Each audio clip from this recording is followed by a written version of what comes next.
Então, a gente vai começar a falar sobre esse P de praça, mas antes eu queria só chamar a atenção de duas questões, assim, quanto à logística, né? A logística é considerada uma das profissões do futuro, aqui principalmente para o centro-oeste do Brasil, né? Por conta da necessidade, né, de distribuição, enfim. E tem muitos estudos nessa área, né? Tem faculdade de tecnólogo em logística, tem pós-graduação, até tem uma na faculdade de supply chain, né? Que são os canais de suprimento, que é logística. Então, para quem gostar mais dessa área, eu acho que é uma área com um bom potencial de mercado. E também há uma disciplina, né? Se não me engano, já no semestre que vem, no segundo semestre, que é a disciplina de logística, onde vocês vão aprofundar bastante os estudos nessa área. Então, mais uma vez, a gente está vendo os fundamentos de marketing, né? E dessa forma, essa disciplina de marketing contemporâneo traz só essa visão inicial dos 4 P's. Então, a gente começa a falar hoje sobre a praça, né? A praça ela vai envolver o ponto de venda, a distribuição, né? A gente tem que fazer, como eu tinha falado antes, que o produto saia de onde ele é produzido até o consumidor final. E esse produto tem que chegar lá intacto, bonito, na temperatura adequada, sem embalagem quebrada, sem perder um pouco do produto, sem o produto se contaminar. E isso tudo ainda tem que acontecer de uma maneira mais eficaz, porém mais barata possível, né? Porque dependendo do processo logístico, isso pode interferir muito no preço do produto. Então, a preocupação é fazer com que tudo funcione bem, perfeitamente, porém, no menor custo possível. Para que a gente consiga pensar a logística, mais uma vez, é importante que a gente conheça, né, as preferências do consumidor, onde esse cliente mora, né, qual é a forma que ele prefere para ter os seus produtos disponíveis no mercado, disponíveis a ele, perdão. Se é entrega em casa, se ele vai buscar e assim por diante, né? Então, quando a gente começa a estudar logística, principalmente, né, de alguns anos para cá, a gente começou a entender que a logística ela não é só essa entrega. Para a produção acontecer também é necessário matéria-prima, tecnologias, e para essas coisas chegarem na empresa antes da produção, também é importante a logística de entrega, né? Então, tanto para produzir, quanto antes da produção e quanto depois da promoção. Então, por isso que o que a gente entende de maneira mais moderna hoje é entender essa logística como cadeia de suprimentos. Suprimentos, saiu errado aqui.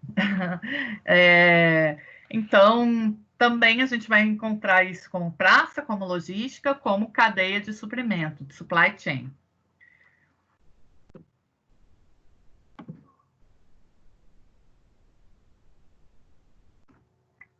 Quando a gente começa a falar nesses canais, né, que fazem com que o produto se espalhe pelo mercado, a gente começa a falar de canais de distribuição. São diversas instituições que ficam no meio do caminho entre a empresa e o consumidor. No meio do caminho, por quê? Porque às vezes o consumidor está muito longe da fábrica, então ele não pode ir lá na fábrica comprar. Então ele precisa de alguns intermediários no meio desse caminho. esses intermediários são varejistas, são atacadistas, ou são representantes comerciais que fazem com que os produtos se tornem mais disponíveis ao consumidor. Então, para eu comprar uma latinha de refrigerante, eu não preciso ir à fábrica da Coca-Cola, embora tenha uma aqui perto, mas eu posso ir aqui no mercadinho da esquina, que já vai ter, né? Então, esse é um canal, né, de distribuição. O mercadinho da esquina provavelmente comprou no atacado, que comprou da fábrica, né? E assim esse produto chegou até mim. Então, a gente vai estudar hoje mais ou menos como funcionam esses canais, quais são as tendências, né? O que é que vem acontecendo nesse processo de distribuição. Olha só, lê comigo aqui esse primeiro item. Conjunto de organizações interdependentes, né? Uma depende da outra. Então, para que o varejo funcione, ele depende do atacado, para o atacado funcionar, ele precisa da fábrica, que ajuda a tornar um bem, um produto ou um serviço disponível para o consumo ou uso dos clientes. Consumo do produto, né? Ou uso do serviço. Eu estou falando aqui, desde que eu comecei a falar, em exemplos de produtos que utilizam o serviço, aí, como o refrigerante que eu acabei de falar. O serviço também utiliza-se de logística. Quem que consegue aí lembrar que tipo de logística funciona em serviço? É uma pergunta, espero respostas.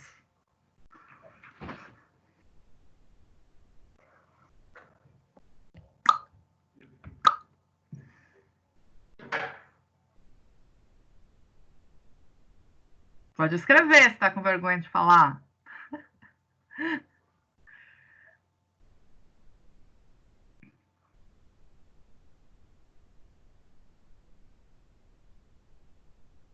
Bom, a gente utiliza logística para o serviço, sim.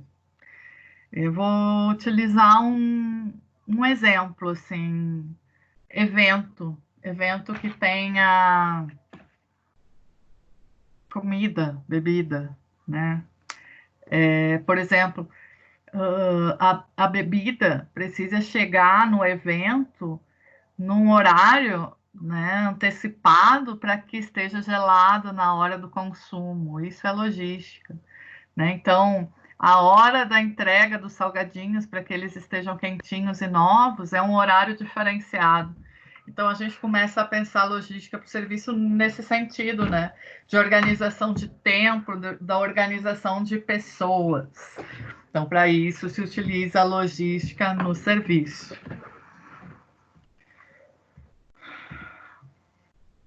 A gente tem dois tipos de distribuição.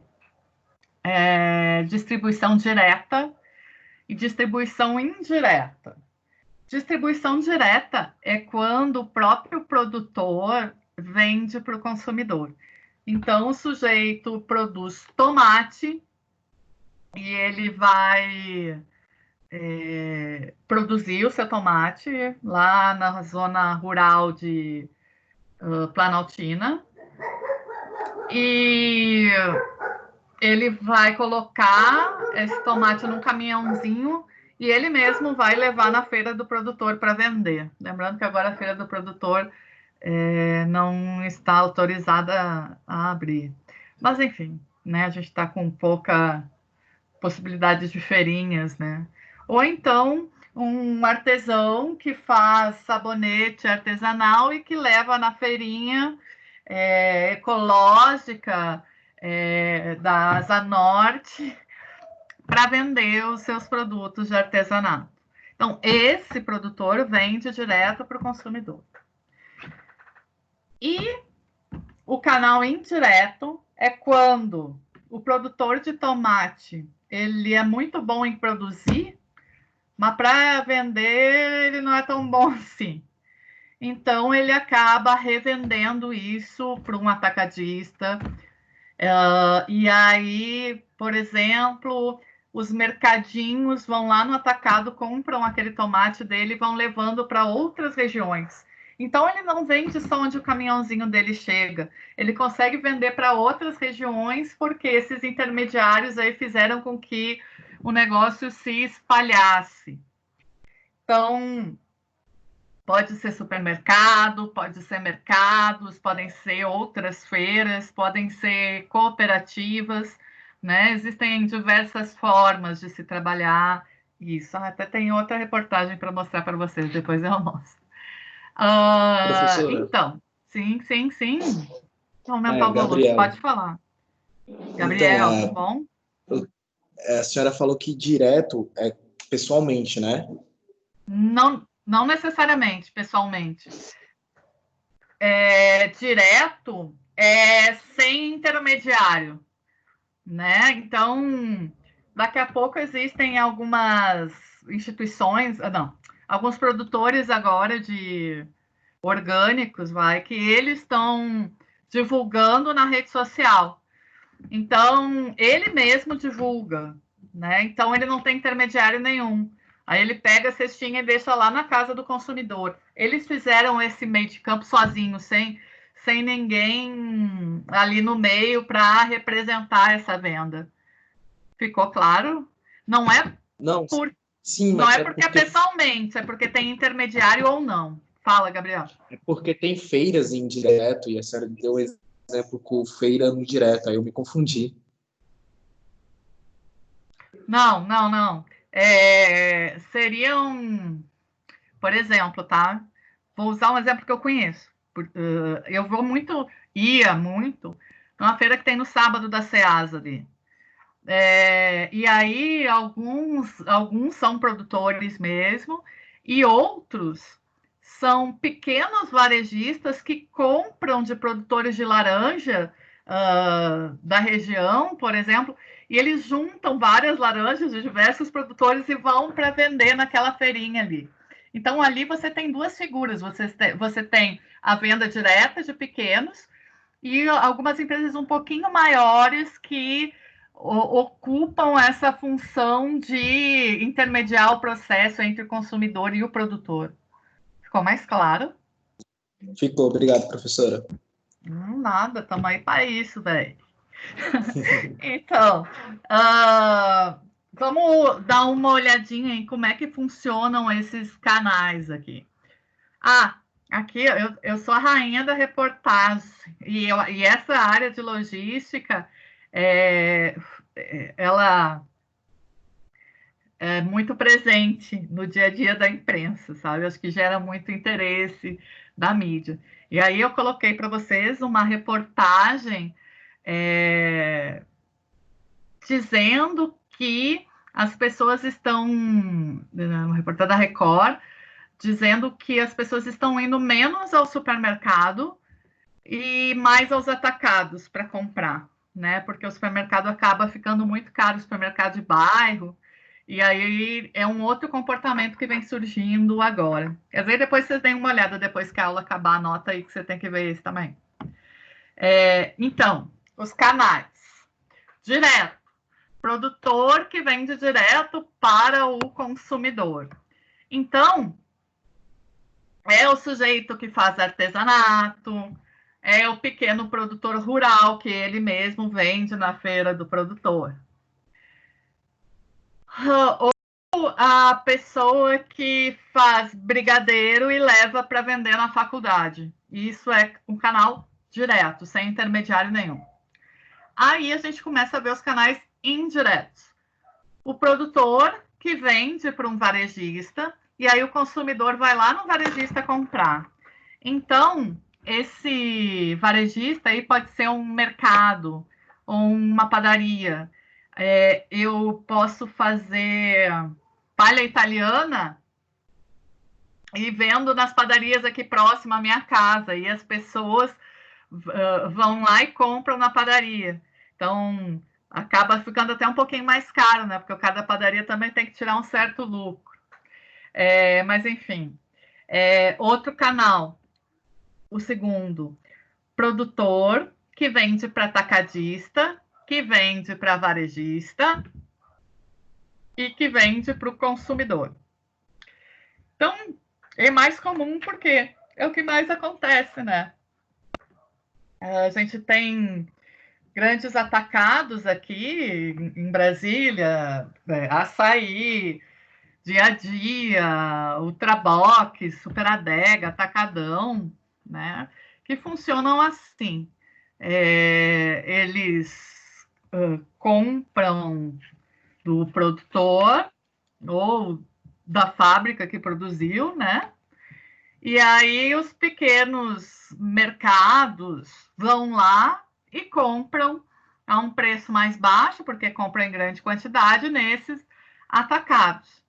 E aí o consumidor acaba indo a esses varejistas menores, que estão mais próximo deles, por uma questão de conveniência. Só quero chamar a atenção, porque isso tem a ver com a reportagem aquela da Record que eu acabei de pedir para que vocês assistissem, que é o seguinte, existe nesse modelo aqui que eu estou mostrando para vocês, uma coisa que vem, um fenômeno que é novo, até quando a gente estuda logística, porque isso está acontecendo, acho que de uns 5, 6 anos para cá, talvez um pouco mais, que é a figura do atacarejo, que é atacado mais varejo. Ou seja, o sujeito, enquanto consumidor, ele pode comprar no atacarejo, e o varejista, enquanto varejista, também pode comprar no atacarejo, com preços diferentes. Então, eu, Janaína, vou comprar sabão em pó, eu vou lá no atacadão e compro. Provavelmente uma quantidade um pouco maior, mas eu compro com um preço mais barato do que o supermercado tradicional. E também o mercadinho vai lá e compra para revender. Então, o atacarejo, ele suporta hoje os dois tipos de compra, de atacado, de varejista e de consumidor. A gente tem os mesmos exemplos, Açaí, Superadega, Atacadão, né? E é aí que o consumidor começa a se encontrar mais, porque ele acaba comprando por um preço mais barato. Porém, uma coisa que é importante a gente chamar atenção quando o consumidor ele quer conforto, né, beleza, estética no supermercado, ele não vai no atacarejo, porque não tem. O atacarejo, para reduzir custos, ele não tem essa preocupação tão grande, né, em fazer um ambiente bonito, ter ar-condicionado, ter atendente, é tudo autosserviço mesmo. O sujeito vai lá e faz tudo, resolve todos os seus problemas, né? Diferente do varejista, nem sacola não tem, exatamente, porque aí é menos um custo, né? Então, não tem empacotador. Então, eu tiro todo esse conforto por um preço menor. E é isso que as pessoas estão preferindo hoje, na verdade, né? A gente tem supermercados que são mais gourmetizados, né? Oba, dona de casa, que tem esse perfil de maior conforto, maior estética, assim, beleza do lugar, um atendimento melhor, uma variedade, né, de produtos, enfim. Mas eles têm um outro preço. Então é para outro tipo de público. Tem público? Tem, né? Mas a grande maioria hoje, por questões econômicas, vem escolhendo o atacarejo, né?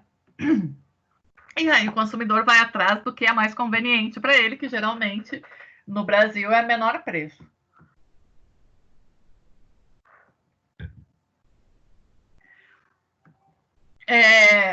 O último canal indireto, surge ali uma figura a mais, que é o agente, que a gente conhece como representante comercial. Não sei se tem algum representante comercial aí na turma.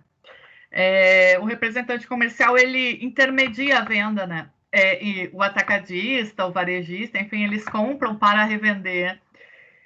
E o representante comercial, ele não compra para revender, ele apenas negocia, intermedia a venda. Então, tem essa figura diferenciada. O representante comercial, ele pode ser funcionário de uma empresa, de uma marca, ou então pode representar várias marcas mediante, né, o pagamento de...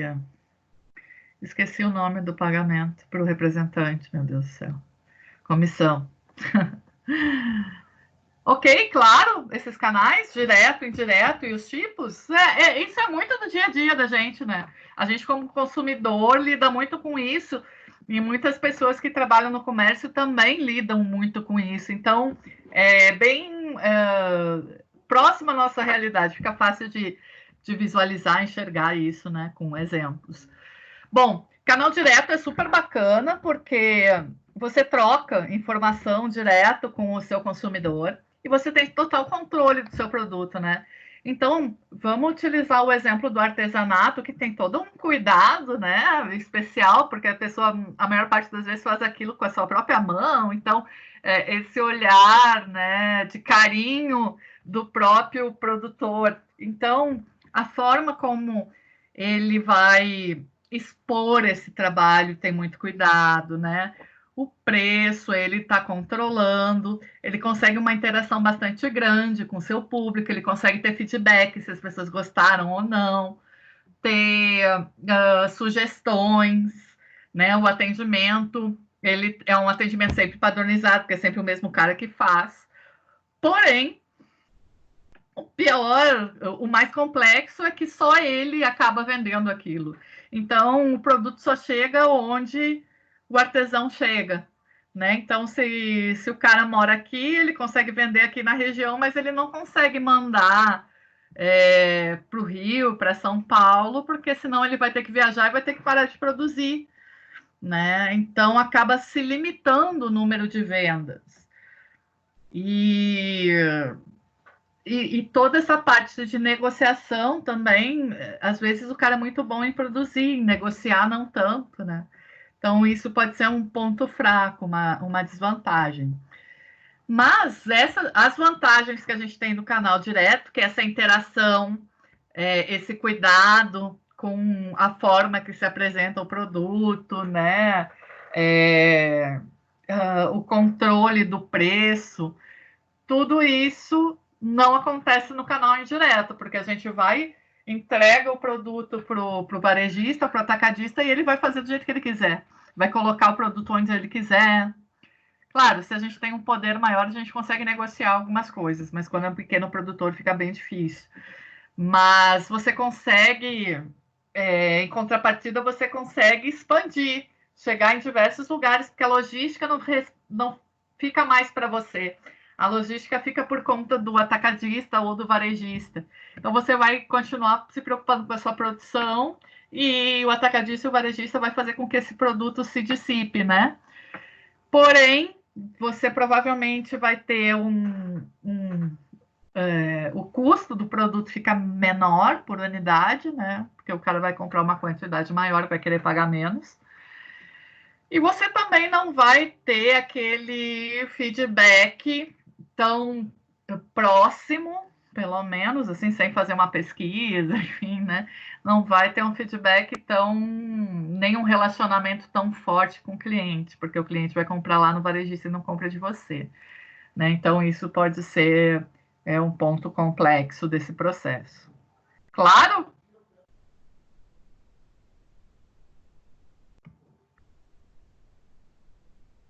Bom, aqui uma outra possibilidade que dentro da logística eu acho que vale a pena a gente falar, porque isso virou uma moda no Brasil, uma moda que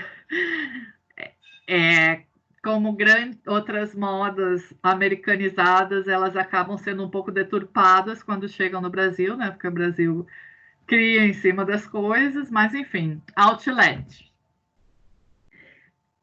a ideia inicial do outlet era vender produtos que estão fora de linha já, né, que não são da coleção, de coleções passadas, ou então com pequenos defeitos que ficaram encalhados.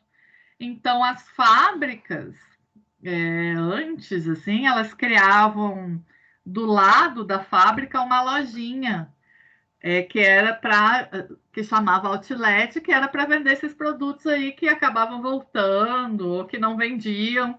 E aí, para tentar algum tipo de lucro em cima desses produtos, eles vendiam naquela lojinha ali.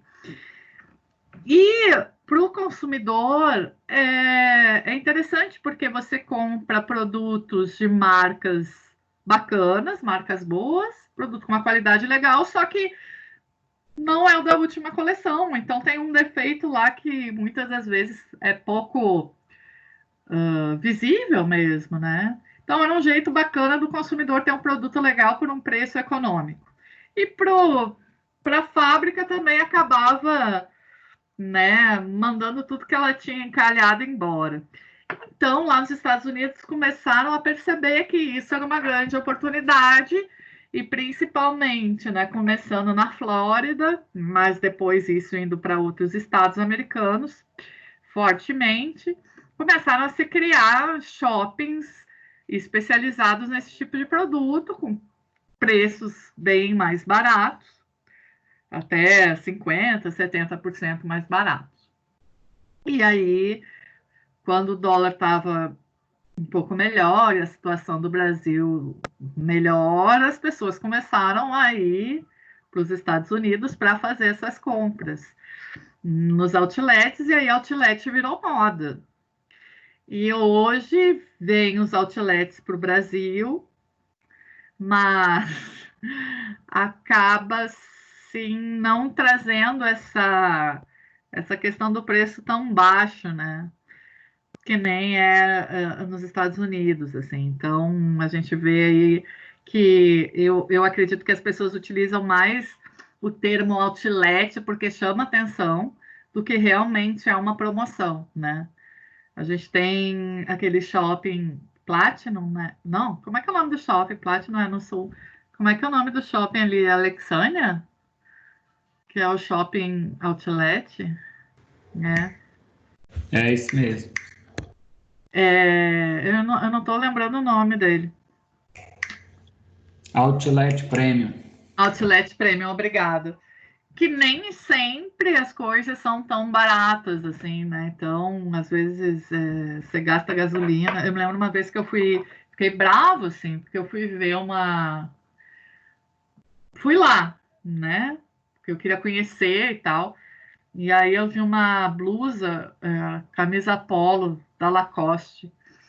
E lá tava R$ 199. Eu tinha fila na frente.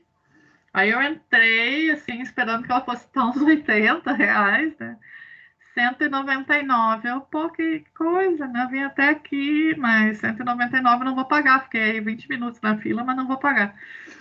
E aí, depois de uns dias, eu fui no Parque Shopping, aí estava em promoção por 189 na liquidação dos 3 dias de loucura lá. Sei lá, liquidação lápis vermelho, sei lá como é que é o nome da liquidação no Parque Shopping. Então, no shopping, em promoção estava mais barato que no outlet e eu ainda gastei a gasolina para chegar lá, né? Mas, claro, a gente encontra outlet mais barato aqui no Brasil, mas a ideia original era essa, né? Então, surgiu como uma grande moda, tendência, pena que nem sempre aqui o termo outlet significa o desconto que realmente deveria ser. Eu concordo, Luiz. Não funciona outlet nem Black Friday, né? Black Friday é a metade do dobro. A gente pega as coisas de lá, mas acaba a brasileira. Mas também queima, né? Queima a imagem. As pessoas deixam de comprar depois. Esse que é o. Não adianta que você vende uma vez, mas depois não cria relacionamento, porque as pessoas ficam chateadas com a marca, né? Outra coisa que é importante a gente falar é quanto à localização do PDV ou ponto de venda. A localização do ponto de venda ela é muito importante para que o negócio dê certo. Por quê? Muitos empreendedores, na hora de escolher o PDV, eles pensam em economia. Economia no sentido de, nossa, aqui é super movimentado, mas é caro o aluguel. Eu vou comprar um lá no Caixa Prego, eu vou alugar um negócio lá no Caixa Prego, que tem que pegar 3 ônibus para chegar lá, mas que pelo menos é barato. E aí, ele aluga lá no Caixa Prego e não tem ninguém passando na rua. E as pessoas que vão ter que pegar 3 ônibus para chegar lá, não vão ir lá. Elas vão comprar num outro lugar mais perto delas. Então, a grande burrice é você focar só no custo de aluguel para definir o ponto de venda, né? A gente precisa pensar quantas pessoas passam naquele lugar, né? Por exemplo, tem alguns lugares assim que as pessoas tem parada de ônibus perto, isso faz com que tenha uma circulação de pessoas, né? A possibilidade de ter ou não um estacionamento, isso afeta. A gente vê que diversas pessoas deixam de ir nas lojas, nas comerciais das quadras, porque não tem onde estacionar, então elas preferem pagar o estacionamento do shopping. Isso até foi uma questão de prova. Pela questão de ser mais fácil. Eu pago, mas pelo menos vai ter estacionamento, não ter que ficar dando 1000 voltas na quadra. Outra questão também.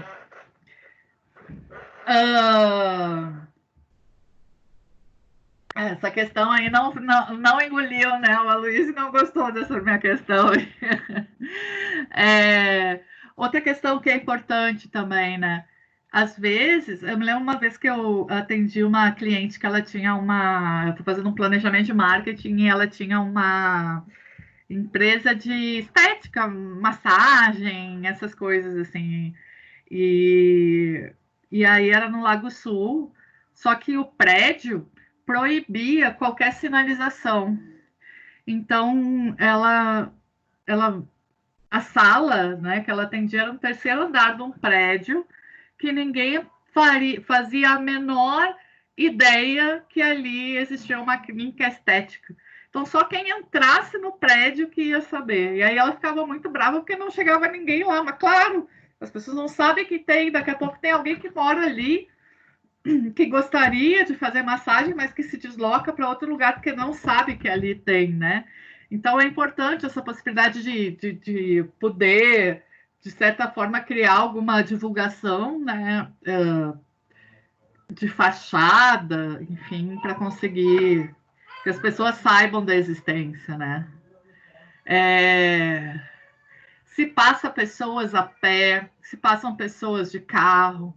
Por exemplo, o McDonald's, a franquia do McDonald's, para o McDonald's comprar um imóvel de rua, agora não vou me lembrar a quantidade, mas são milhões de pedestres, milhares de pedestres que passam por ali por dia. Tem que ser próximo a vias que tenham muito trânsito, né, para que as pessoas parem no drive-thru e entrem ali. Então, isso a gente precisa prestar atenção. Outra questão que eu acho que é importante pontuar, né, as pessoas ficam com dúvida se abrem o comércio no shopping ou abre comércio de rua. Mas tem que levar em conta os custos todos que o shopping tem, né?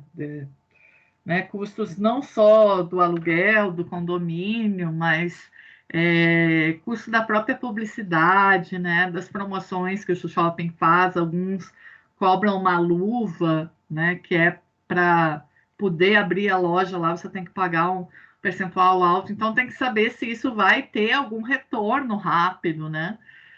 Para pagar todos esses custos. Então, esse processo de escolha do ponto de venda, ele precisa ser muito bem analisado estrategicamente para evitar erros. Eu pedi para que vocês assistissem essa reportagem que me chamou muito a atenção, assim, quando eu vi, porque a gente está numa realidade onde muitas empresas estão fechando, né? E aí eu achei interessante isso, essa possibilidade de você guardar o seu estoque, né? Ou então você guardar, que é o caso da maioria dos entrevistados ali, pô, minha empresa está quebrando, ou eu vou ter que ficar com home office porque agora eu estou sem grana para pagar aluguel e os custos, então vou colocar naquele depósito.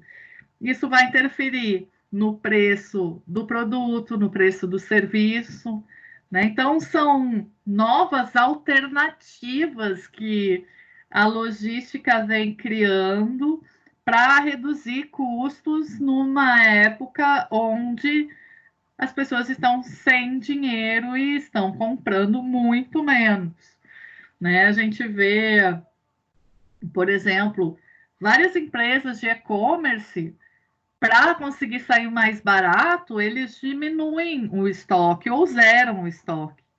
A gente chama isso de just in time.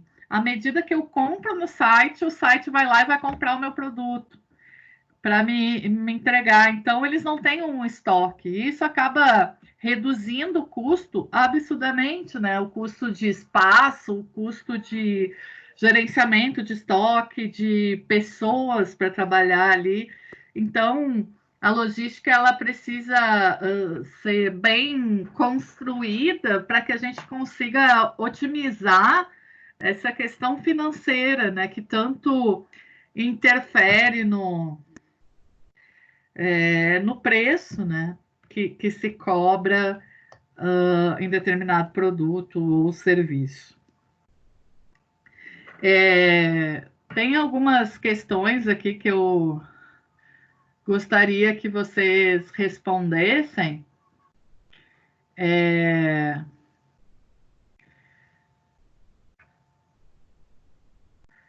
Que são aqui a questão 1 e 2.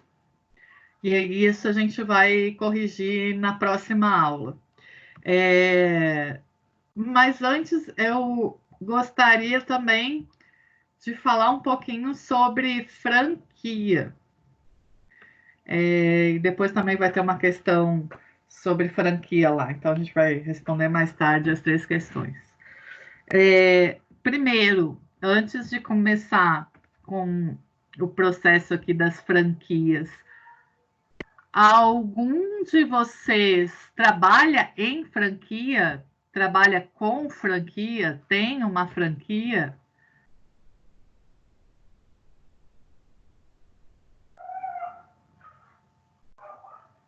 Não? Vocês estão tímidos hoje, hein?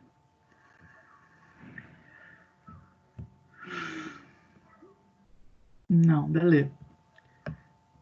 Me diz, então, me digam, já trabalhou, Sabrine? Oba! Qual franquia Sabrine já trabalhou?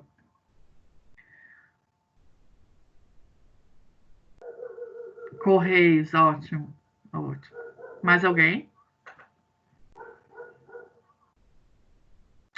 Olha só, além dos Correios, que outros exemplos de empresas de franquia que vocês lembram?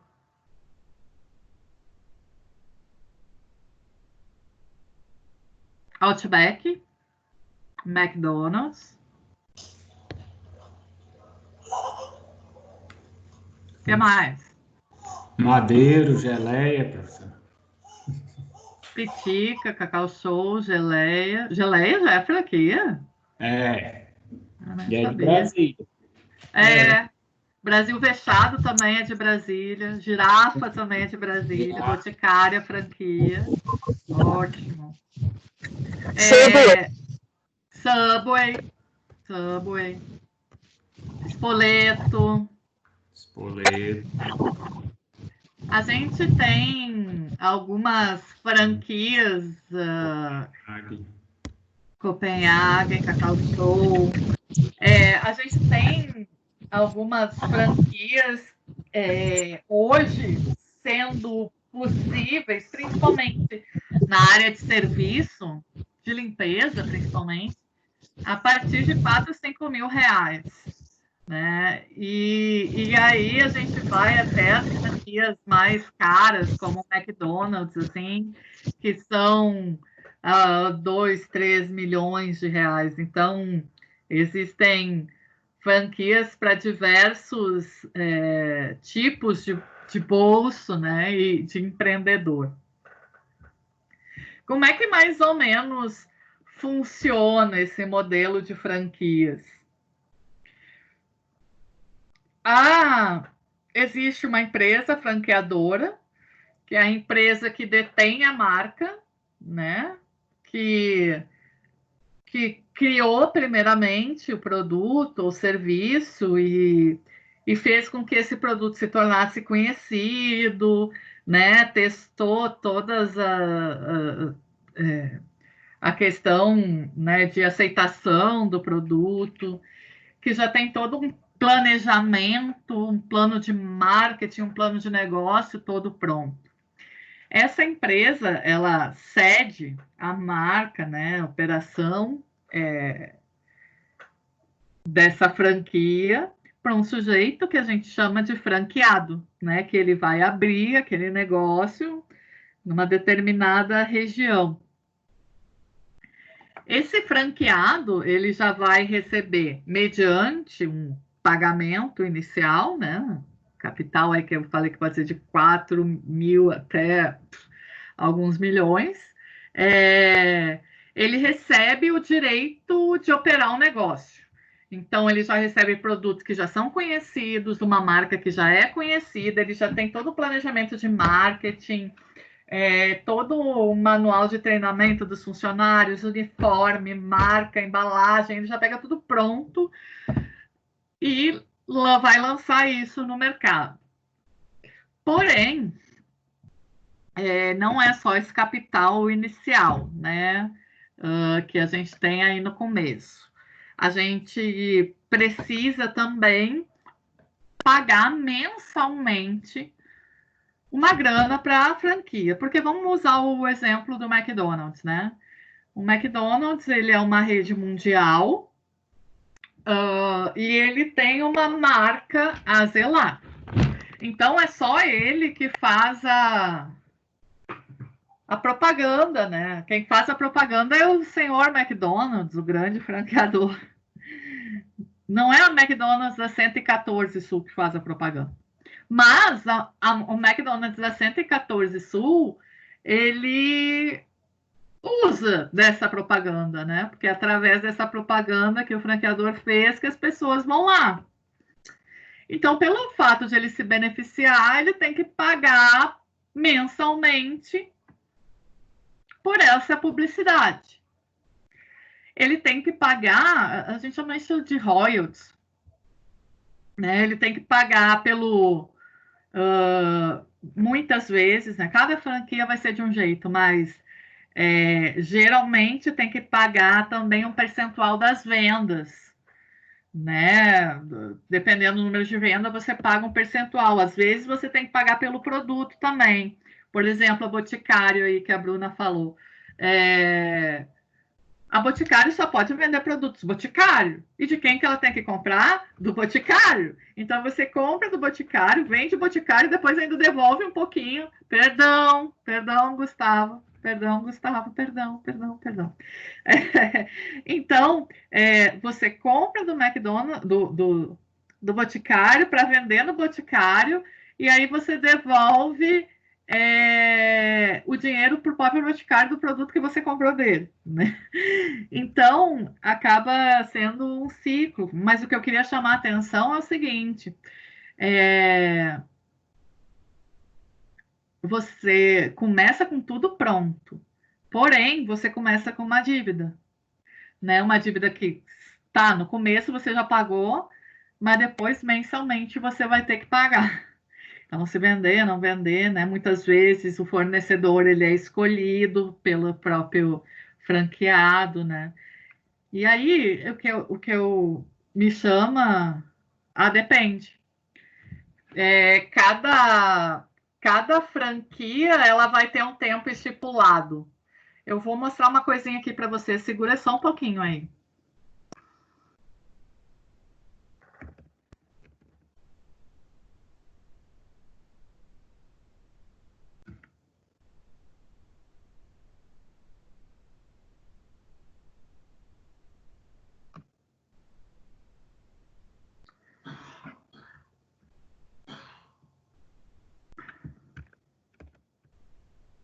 Ó, aqui eu vou colocar para vocês o site da Associação Brasileira de Franquias. E aí, essa Associação Brasileira ela vai mostrar diversas franquias. Então, vou pegar aqui uma franquia qualquer. Cada uma ela vai ter características específicas. Então, eles vão te dizer, algumas vão demorar mais, outras vão demorar menos para obter esse lucro. Mas cada uma é diferente. Por exemplo, eu entrei numa nada a ver aqui que eu nem conhecia, franquia Mr. Kids. São Paulo, investimento barato até. A partir de 18.700, faturamento médio 7.000 em média, né? E o retorno de 1 ano a 1 ano e 4 meses. Então vai depender, enquanto outras vão ter uma quantidade maior de tempo, outras têm quantidade menor de tempo, isso aí vai depender, né? Geralmente é em torno de 1 a 2 anos, mas isso pode variar um pouco. Então, você pega todo esse sistema operacional pronto, exclusividade para vender, o plano de marketing, tudo pronto. Porém, você fica com uma dívida e fica um pouco engessado. Por quê? Por exemplo, a pessoa abre uma franquia de acessórios, bolsas e cintos e carteiras. E aí ela começa a entender daquilo, né? Depois de uns 2, 3 anos vendendo daquela franquia. Então, isso pode fazer com que ela queira trazer coisas novas para a loja, né? Ideias que ela tem, mas ela não pode trazer coisas novas, porque coisas novas só quem manda é a franquia. Então, eu não posso criar muito ali em cima.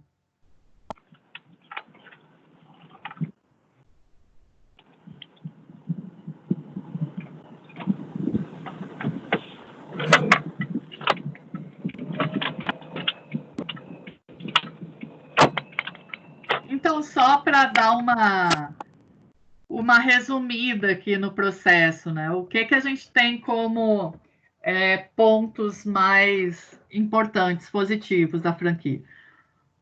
Marca consagrada, o apoio, né? Experiência do franqueador, que já conhece do mercado, economia de escala. Beleza, mas também tem o lado ruim. Custo inicial muito alto, engessamento, limitação em ações e decisões, há restrições para o cancelamento do contrato ou para a revenda do negócio. O que significa isso? Eu falei lá, por exemplo, eu tenho uma franquia de bolsas, entendo tudo de bolsas. Fiquei com essa franquia há 5 anos. E aí eu resolvi ousar na vida e criar o meu próprio negócio. Só que eu não posso abrir um negócio de bolsas, porque senão eu vou ser concorrente da franquia com quem eu aprendi todo o know-how, aprendi a fazer tudo. Então, tem uma cláusula no contrato que diz: você vai ter que ficar lá de 5 a 10 anos sem trabalhar nessa área, né? Porque você não pode ser um franqueado. Então, assim, tem lado bom e tem lado ruim. Eu acho que, para quem está começando e para quem não tem muita experiência com o negócio, talvez seja uma alternativa bastante interessante, porque você já pega tudo, né? Tudo pronto. mas também você acaba perdendo a oportunidade de criar uma marca sua que dê certo e, né, que você tenha erros e acertos, mas que há possibilidade de dar certo. Então, é bastante complicado isso, né? Vai depender da escolha de cada empreendedor, mas se o cara já tem bastante experiência, talvez não seja necessário, talvez ele já tenha capacidade de abrir seu próprio negócio sozinho e andar sozinho, né? Mas isso aí vai variar da característica de cada um. Aí sim, agora sim, eu vou pedir para que vocês respondam essas questões 1, 2 e 3, para a gente corrigir na próxima aula. E outra coisa que eu quero propor a vocês, porque a gente vem experimentando uma nova realidade, né? Eu não sou muito feliz com esse termo, não. Mas as coisas estão muito diferentes de quando a gente se conheceu aí, né? Lá entre fevereiro, março. E os negócios estão ficando diferentes. Aí a gente viu na reportagem justamente essa nova característica aí, né? Utilizando desses depósitos como uma alternativa. E também a gente vê muitos esforços de pequenas e de grandes empresas para se adaptarem a essa nova realidade. Por exemplo, o cinema, né? O cinema que antes era tradicional, agora eu não consigo me imaginar hoje.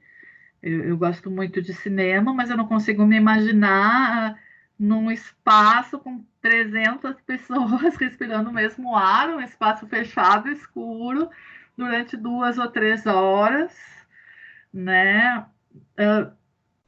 Como é que as empresas de cinema vão lidar com isso? Né? Sem contar que a própria produção dos filmes, né? Tá toda parada. A gente tem as novelas da Globo parada, porque as pessoas precisam conviver na novela, se beijar, se abraçar, e como vai fazer isso? A Globo ainda não sabe quando vai voltar, parece. Possibilidade de voltar só em janeiro a gravar novela. Até lá a gente vai ter que ficar vendo novela velha, mas enfim, né? Então, aí eu penso lá no Parque Shopping, por exemplo, né, que vai abrir quarta-feira. O cinema não vai abrir. Pô, lá no Parque Shopping acho que tem umas 10 salas. Então eu fico pensando quantos funcionários tem lá, né? Como que o cinema vai ser daqui para frente, né? Aí começa a aparecer essa figura dos cines drive-ins, né? A gente tem o Cine Drive-In de Brasília, que era o último do Brasil, teve até um filme, o último Cine Drive-In, né? Baseado nesse cinema aqui, do lado do autódromo. E agora ele virou uma alternativa maluca e aí tá abrindo drive-in no mundo inteiro. Vai abrir um no Taguatinga Shopping. Eu não sei onde que os caras vão enfiar um cine drive-in no Taguatinga Shopping. Mas porque tá, aí o cinema, o cine drive-in não vale só para cinema, agora tá tendo missa, culto. Não sei se vocês viram uma reportagem no Fantástico mostrando que tá tendo festa em drive-in, cada um no seu carro, ouvindo uma música de DJ, né? Então, são novas possibilidades que estão se formando. Então, o que eu vou propor para vocês é que vocês pesquisem um pouco sobre essas novas tendências, o que vem rolando, né, nessa nova realidade pós-Covid ou durante Covid, né? Durante essa fase de isolamento, que as pessoas não podem sair de casa, que as pessoas estão com medo de gastar dinheiro porque não sabem como vai ser, que as pessoas têm pouco dinheiro porque muita gente está perdendo o emprego. Então, como que as empresas estão lidando com essa realidade? A gente vê aí muita criatividade surgindo nesse período. Então, é isso que eu queria abordar com vocês. Então, a minha proposta para a aula que vem é que a gente comece lá às 7, 7h10, né? Aí a gente corrige essas 3 questões e depois a gente faça um debate pontuado, claro, né? Vai ser, ao invés de a gente fazer uma tarefa escrita, a ideia é que vocês procurem o que está acontecendo, o que vocês acham disso tudo, se quiserem trazer reportagem, se quiserem trazer algum pedaço de uma live, o que vocês quiserem sobre o assunto. Acho que é super interessante, acho que isso vai nos dar novas esperanças para esse cenário, ou então vai fazer com que a gente fique triste de vez, mas eu acho que tem como ter esperança. O marketing atrelado à criatividade, ele pode fazer com que algumas empresas consigam sobreviver a isso. E acredito que com tudo que você já vem estudando aí desde do início, a gente já tem uma capacidade bastante boa, né, atrelada à experiência que vocês já têm, de conversar sobre isso. A gente só precisa tirar essa timidez aí. Mas isso aí a gente pode falar no chat, se ficar com vergonha, pode botar cara, pode falar só no áudio, mas vamos trocar ideias sobre isso, tá? Eu vou deixar anotadinho ali no Moodle para que vocês se preparem durante essa semana. A minha proposta de valor é um ponto, né? Se a participação for realmente bacana e trouxer coisas novas e que a gente possa realmente conversar. Ficou claro? Professora Ficlô, deixa eu te fazer uma pergunta. Eu saí para ir abrir o portão ali para minha esposa, e essa última questão aí, o que quer dizer escolha de um canal? Se eu vou utilizar varejista, se eu vou utilizar atacadista, como que eu escolho qual atacadista eu vendo, como que eu escolho para qual varejista eu vendo. Tá bom. Claro? Eu queria falar uma outra coisa com a senhora, o seguinte, eu tenho notado, acho que deve ser outro assunto, nesse jornal, essa empresa nova, a CNN, lá de notícias, Sim. que eles estão fazendo? Eu ainda não descobri o que quero ajuda. Eles apresentam um jornal e eles fazem questão de ficar bebendo um líquido toda vez para mostrar o copo CNN. Você já prestou atenção nisso? Já parou para ver? Não. É uma coisa interessante. Do nada, tem vários entrevistadores e todos estão com um copo na mão, eles não bebem, mas levam um copo na boca e voltam, mas está um nome gigante. Isso é fixação de marca? Eu acho que é reforço de marca, porque ela ainda é nova, né? Nova aqui no Brasil deve ser. Eu vou reparar, eu assisto bastante a CNN, mas nunca reparei nisso, não. Mas deve ser para reforçar a marca. Repara isso, eu achei super interessante isso que eles fazem. Bacana mesmo. Vou ligar agora, depois ali vou ver. Mas deve ser só para ficar reforçando a marca, porque eles estão brigando com a Globo News, com a Band News, que já tem uma experiência de muitos anos, né? E a CNN, mesmo sendo conhecida fora, no Brasil ela é muito nova, então brigar com a Globo, com a Band, com a Record não é fácil, tem que fixar a marca mesmo. Interessante, cara, vou olhar isso, muito bom esse teu comentário. Eu vou anotar o nome dos participantes. Aloísio. Quem é a Bruna mesmo? Professora, Ah, essa fixação de marca, ela tem a ver com merchandising? tem.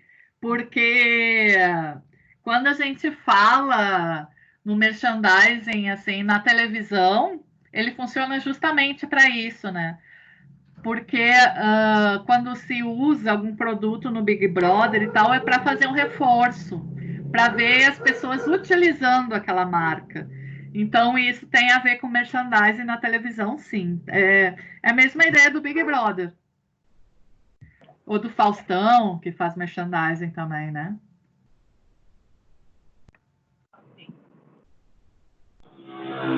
Só que essas outras estão fazendo para outras marcas, né? No caso da CNN, está fazendo para fixar a própria marca, né? Eu me lembro, tinha um The Voice, acho que foi o primeiro The Voice, ou era o The Voice americano, agora não estou lembrando, que na cadeira tinha um copo desse tamanho da Pepsi, que era merchandising também.